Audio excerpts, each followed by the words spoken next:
Operation एक hypersonic ballistic missile यानी फिलिस्तीन 2 से अंजाम दिया गया, जो अपने लक्ष्य तक पहुंच गया। सारी ने बताया कि यमनी एयर डिफेंस ने एक अमेरिकी MQ-9 ड्रोन मार गिराया।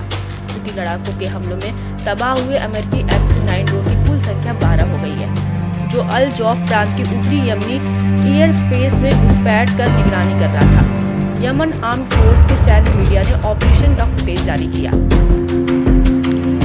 इसमें हंटर किलर UAV को एक स्वदेशी सतह से हवा में मार करने वाली मिसाइल से मार गिराया गया। वीडियो में देखा जा सकता है कि सटीक टारगेट से अमेरिकी ड्रोन को ढेर किया गया, जो हवा में ही आग का गोला बनकर नीचे की ओर गिरता है।